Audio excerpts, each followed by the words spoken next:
Father's Day, spoil Dad with Dior Sauvage 60ml, just $99.99 at Chemist Warehouse. When shall we meet again?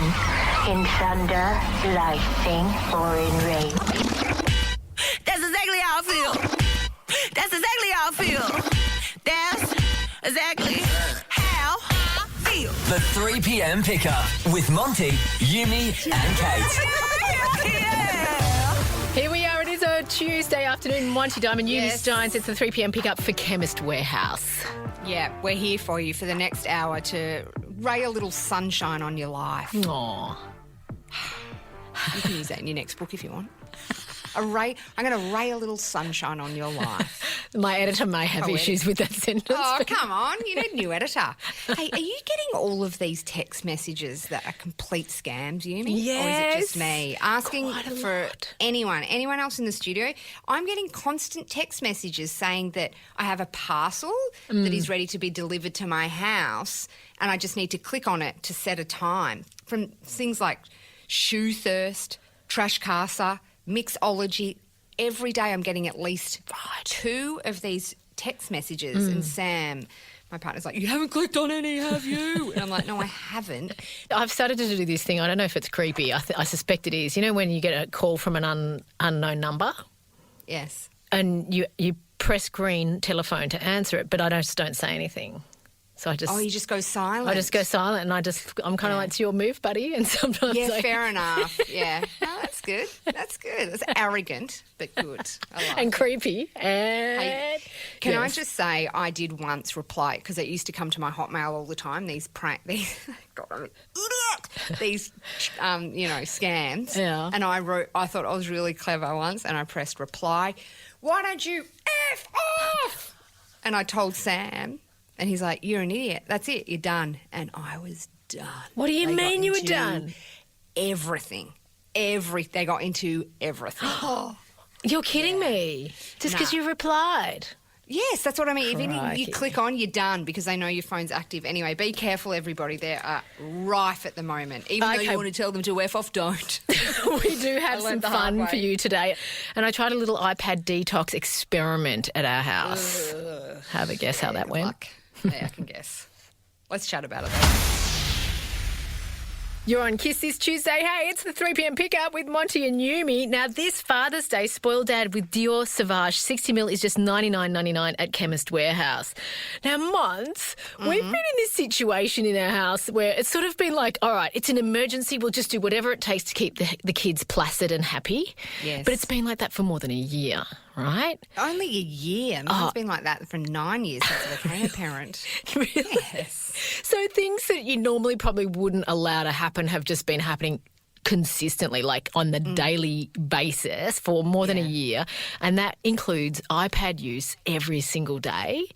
Ooh. You think it's not that bad, but it is. Like they get weird about it. Well, because my kids, Yeah. whenever they get the phone or the iPad, trying to take it off them is like trying to take crack away from an Yes, addict. It is yeah. so hectic, and their mood's disgusting. And Oh, they play turn so evil. But they get angry during the games because, I don't know, they like missed catching a ball on some ridiculous game or something. Yeah. I can't even slightly deal with it. Well, It's my two little man baby and Merce, they play this game a lot. It's called Minecraft. I think everybody sort of under the age of 20 knows what it is, but older people might not. Yes. It's sort of a building blocks game, and there's infinite ways you can play it. But I often don't know, like, they'll be fresh out from having a swim or coming back from school, and they'll say something like, Mum, what do foxes eat? And I'll say, I don't know, chickens. And they'll say, but they're in their minds, they're thinking about the foxes in Minecraft. Or they say, Mum, I worked out how to build a bow and arrow. And I'll say, well, that's kind of cool. Did you do that in woodwork? And they'll be like, no, this is in Minecraft. Their whole imagination seems to be bedded inside of this game. It seems hugely addictive. Yeah. You know what makes me motion sick, Minecraft? I know, and I don't like the look of it. It's all that pixely sort of... No, it doesn't appeal to me. So I find it really hard to figure out why they're so into it. But I thought we'd have a bit of a break over the weekend. Oh, Oh, good luck. Oh, Over my a God. weekend too, that's a tricky time to Yeah, do because detox. I've submitted the manuscript on my last book, so I've kind of got some mental space, and I was like, I can Right, engage with my children and give them my mummy love. Yeah, they're like, kids, mummy's back. They're like, we haven't seen you in 3 years. They literally said, we hate you.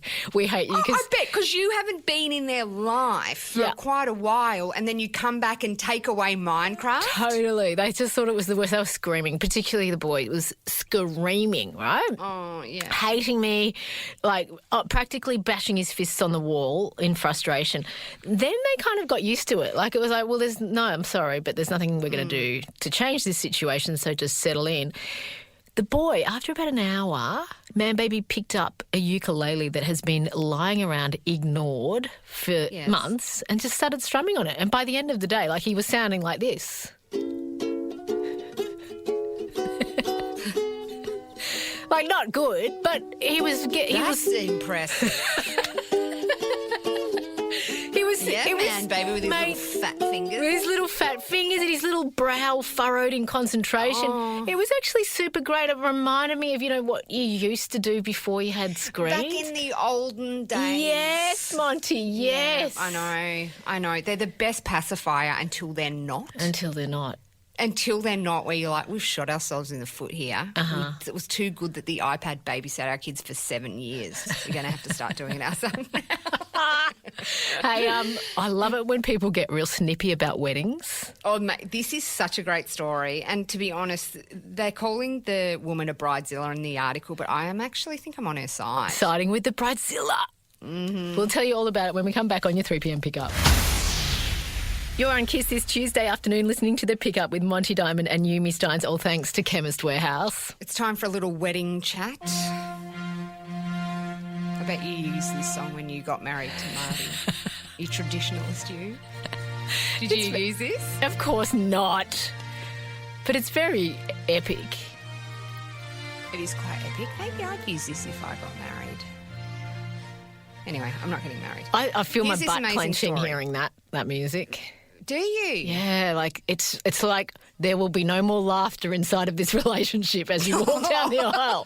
Each step you take, you get further away from having fun together.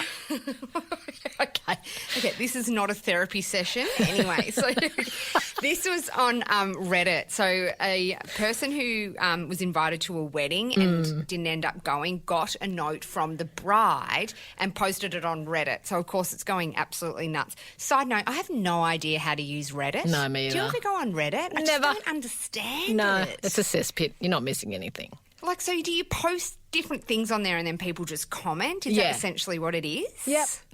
Okay, anyway, all right, each their own. Anyway, here's the letter that was sent to this guest. It was actually just an invoice, and the note that went with the invoice said, wedding reception dinner, in brackets, no show. And the invoice was for $331. Whoa. Billed to the guest who didn't show up. This is what it says. This invoice is being sent to you because you confirmed seats at the wedding reception during the final head count.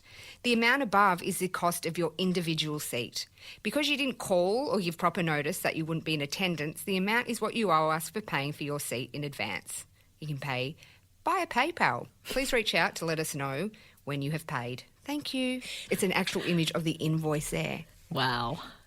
And as much as I go, oh, that's a bit rough, I'm also like, you know what, if you RSVP to a wedding and you don't show up, that's really bad behaviour. It's terrible and should behaviour. be punished. Yes. 300. Is that where we're at per head for a wedding now? $331? I don't know. Mel, have you been to a wedding lately? How much did it cost? Well, we had to work out the present for the wedding. Yes, this is and how you- we Yes, worked out that and we- $200 a head was probably enough for this fancy wedding. So No, it around wouldn't have 200. been. It wouldn't have been. But you can't buy a gift because you know how you are meant to buy a gift equivalent to what your seat is worth. If I wouldn't spend $330 on somebody's wedding present. It's very A stressful. lot of money, isn't it? For chicken or beef. Chicken or beef, $330. You would hope that there was a prawn. If there was a prawn involved, any form of seafood, even just one oyster, you would go, all right, well, they've spent a bit here. You know what, though, Monty? One of my cousins had a beautiful wedding, but it was right around the time my dad was dying from cancer. And by the time the wedding came around, we had RSVP'd. We were all dead set to attend. But then my dad, it looked like he had days to live. And so I think 4 of my 6-member family didn't show. I was one of the 2 that did. So there were 4 empty seats that were my family's fault. And I think, just reflecting on that, to this day, they still remember, because it would have cost them a lot of money to have those empty. 4 seats. But did your family say we can't come? At some point they would have said it, but not in time to recoup But I mean, you know what? I think death trumps a wedding, to be honest. But it still would have been so irritating. Don't you reckon? My dad didn't go to my cousin's wedding because he wasn't feeling well. And I'm like, mate, unless you're actually on your deathbed, you get into that wedding. He's like, oh, I'm very sick. Stayed home all day. Oh, no. Well, she was sick, but at the same time, I'm like, no, mate. No, that is so annoying to pull out on the day. Could you send a stand-in? Would it be like, Dad can't make it, but we're going to send, Bevan instead. And Bevan looks like Dad. He lives down the road and you've never met him. He's our neighbour, but Bevan's coming. He gets a bit handsy after a few drinks, but every wedding wants a guest like that. You're lying if you don't. He brings the party with his hands. Hey, let's do petty problems with your partner up next. Hey? Not if we're going to run that awful song. Not if we're running the song. The song will kick off the segment.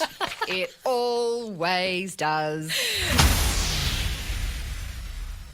This is Kiss. You're listening to the 3 p.m. pickup with Monty Diamond and Yumi Steins. This Father's Day spoiled dad with Dior Sauvage 60ml, just $99.99 at Chemist Warehouse. You ready, Yumi? No. Are you ready, No. Yumi? Are you ready? Yes, you are. Petty problems. God. With your partner, yeah, petty problems. Yumi tries to get serious with us off air. No, guys, I really don't want to play that music. This is how she talks off air too. It's weird. Her voice changes so much. Guys, I really don't want to play that opener anymore. And we're like, well, you can make a new one. And he's like, how do I do that? And we're like, you'll figure it out. And when you come back with a better one, we may consider it. We'll take a vote on it. But in the meantime, it's time for petty problems, and this is how it sounds. Petty problems. Oh, yeah. With your partner, yeah, petty problems. Woohoo! It is all about the problems with your partner yes. that are so petty that it's just impossible to raise it with them, and yet they burn away at you deeply. Yeah, and yet, let's be honest, we all do tell them. You know, when you're at that time, at the beginning of a relationship, if something's a bit petty that's bothering you, you let it go. Yeah. But then after, I reckon, say 3 years in a relationship, that's when even the pettiest of things do get mentioned to your partner. Like, don't hold your banana like that. Why your husband? I still can't get over the way he holds a banana. Yeah. I'm going to go as far as to say it's not even petty. It's criminal. How would you say he holds it? He holds it like he's drinking a pint of beer. Yeah, he holds it like he's watering the garden with the garden hose and the banana is the hose. Yeah, like with his whole need to hold a banana like No, that. his whole hand over the peeled, wet banana. Oh, it's don't. nasty. Don't say a peeled wet banana. That's so sexual. Justine, tell us what your partner does that's petty that you've got to share. Well, I met my partner later on in life, so I was in my 40s, and I honestly didn't realise this initially. It's not something you look for. I normally look for, have they got their own teeth? Are they clean? Do they smell good? But then I noticed my now husband. I looked at his feet and I thought, oh, that's something strange. He's wearing his flip-flops wrong, his thongs. Yeah. And then I realised that he's actually wearing the thong bit on a different toe. What? But then I had a closer inspection and he's got webbed toes. Oh, my God. So he can't put it down his big toe. He has to put it down the next one on both feet. And so can I ask you, what bothers you more, the webbed feet or the fact that the prong of the thong goes on the wrong toe hole line?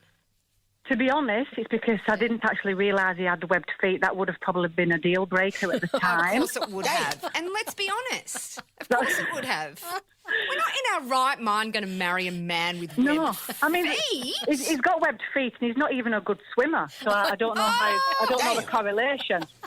Yeah, I'm so sorry. I feel but like you've been lied to be honest. I think I've been robbed because he actually puts his flip-flops on or thongs. Yep. And I'll give him the death stare because I hate them, and he'll purposefully cross his legs and he'll tap his foot so I can see it. That's sadistic. I've got him different pairs of shoes, but no, these songs keep coming out, and every time, sometimes I want to get a pair of scissors just to make the web go away. I thought, no, that's a little bit too harsh. Oh my God. Just keep your scissors at bay, Justine. We're going to send you some sweet pajamas that you can either keep for yourself or give them to your webbed foot fella. Hey, coming up, air fryers. They are this season's electric fry pan. Say what?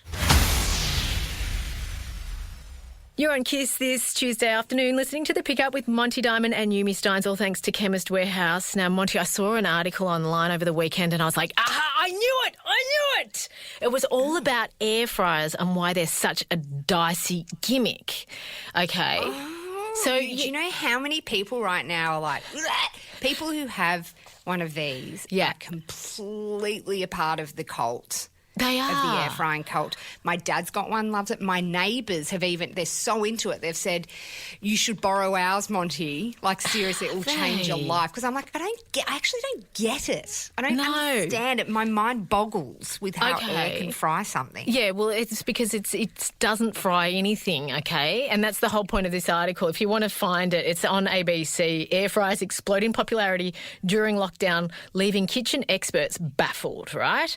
So basically what the article points out is that they're just a small oven that you plug into the wall. So imagine the oven that you've got installed in your kitchen. Almost every Australian home has one. It's like that, but smaller. And the air is just like the fan that you get in every single modern oven. It's the fan spinning the heat around and moving the heat around. Are you with me? Yeah. You're looking at me like you're hearing me but not believing me. No, I'm hearing you. I'm just trying to dissect it and go, so why?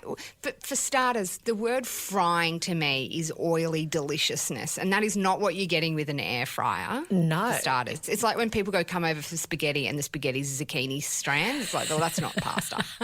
That's a zucchini.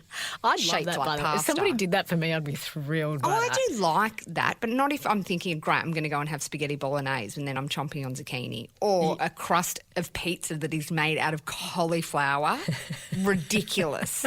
So this is one of those things, basically, where it's like, oh, look, we're frying things, but we're not. There's no oil involved and there's just heat and air. The only oil involved is what already exists in the food that you're putting in the air fryer. So let's say you get a packet of those oven chips and you tip them in the air fryer. They're already greasy, right? They've already been pre-fried, so they already have a fat content.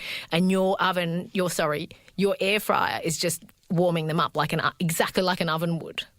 Can you put a steak in an air fryer, or would you put a steak in an air fryer? Well, you can put a steak in the oven. Yeah, so you totally can. But it's just reminded me of all these other stupid gimmicky things that people have in their kitchens and then eventually they fall out of favour.